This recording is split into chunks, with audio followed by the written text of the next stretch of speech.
وتەیەک سەبارەت بە کوژرانی دوو دادوەری جنایەتکار لە تەران. کاتژمێر 10 سەر لە بەیانی ڕۆژی شەممە 29 بەفرامبەر هەواڵێک سەبارەت بە کوژرانی دوو دادوەری بەتناو و جەنایەتکاری کۆماری ئیسلامی بە ناوەکانی عەلی ڕازینی و محەممەد موقیسا و برینداربوونی دادوەرێکی دیکە لە دەستگای قەزایی تاران بڵاوبووە. عەلی ڕازینی ساڵی 1332 لە شاری ڕەزانی سەر بە حەمەدان لە بنەماڵەیەکی کۆنەپەرستی دژ بە زانست و پەروەردەی ئەمڕۆیی لەدایک بووە. ناوبراو بەهۆی دژایەتی باوکی لەگەڵ سیستمی خوێندنی ئەمڕۆیی نەچووە قوتابخانە و لە ناوەندە ئاینیەکان دەرسی خوێند.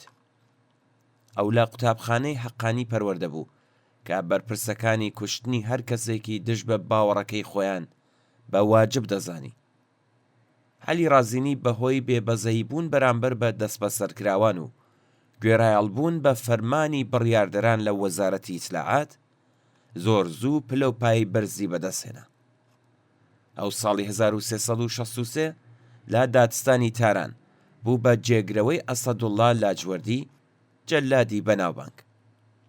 ساڵی 1366 بە فەرمانی خومەینی بوو بە سەرۆکی دادگای ڕۆحانیون و بەرپرسی کوشتن و سەرکوتکردنی مەلا ئاینیە ناڕازیەکان. ڕازینی دواتر لە ساڵی 67دا وەک بەرپرسی دادگای تایبەتی تاوانی جەنگ بەبێ هیچ لێکۆڵینەوەیەکی یاسایی و پێکهێنانی دادگا سزای لە سێدارەدانی بۆ زۆر یەک لە ئەندامانی ڕێکخراوی موجاهیدینی خەڵک دەرکرد. ناوبراو خۆی دانی بۆ داناوە کە زۆر یەک لە دەست بەسەرکراوەکانی هەر لە شوێنی دەستگیرکردنەکە و بە خێرایی دادگایی کردووە و لە سێداری داون.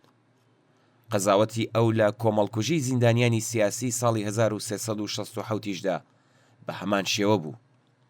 ناوبراو وتبووی ساڵی 67 بەبێ لە بەرچاوگرتنی زۆر یەک لەو یاسایانەی کە کۆسپی سەر ڕێگا بوون خەڵکمان کوشت. ڕازینی هەر بەو هۆیەوە لەو سەردەمەدا بە جەلادی ئەڤین ناوبانگی دەرکرد. ئەو هەر لە سەرەتای ساڵی 60ەوە ئەو حوکمەی پەیڕەو کرد کە بەپێی ئەو کچانەی کە سزای ئیعدامیان بەسەردا سەپێنرا بوو 24 کاتژمێر بەرلا لە سێدارەدان بە شێوەیەکی کاتی لە پاسدارەکانیان مارە دەکرد و دواتر لە سێداران دەدان.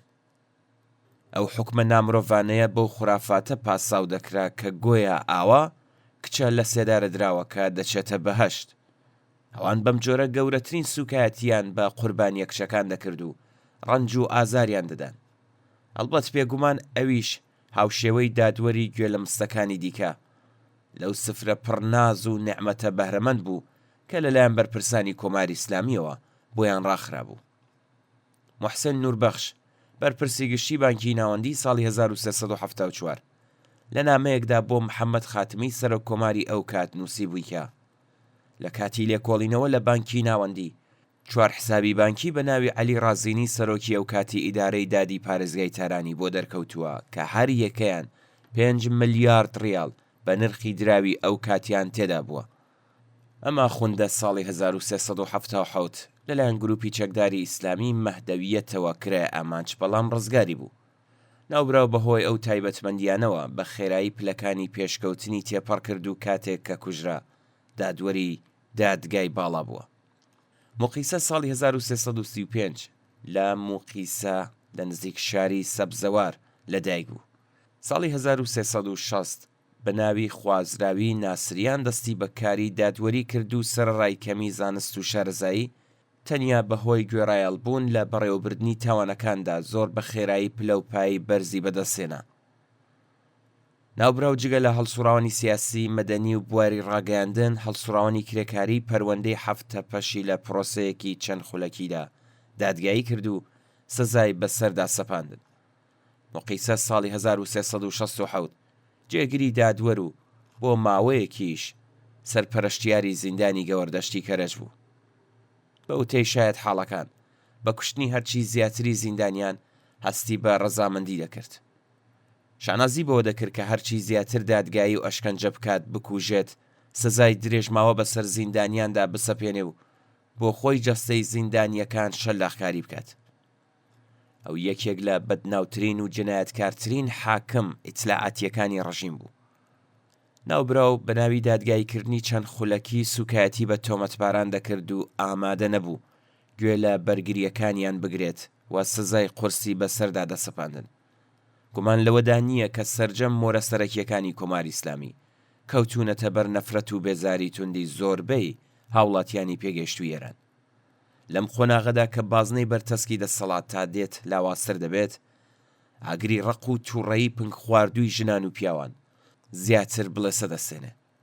ئەگەرچی بێگومان مەرگی ئەم جنایەتکارانە جەماوەر دڵخۆش دەکات، بەڵام پێدەچێت لەگەڵ لاوازبوونی هەرچی زیاتری ڕژیم کوشتنی لەم چەشنە و تەنانەت حاڵەتی خوێناوی پاکتاوی ناوخۆی ڕژیمیش زیاتر بن.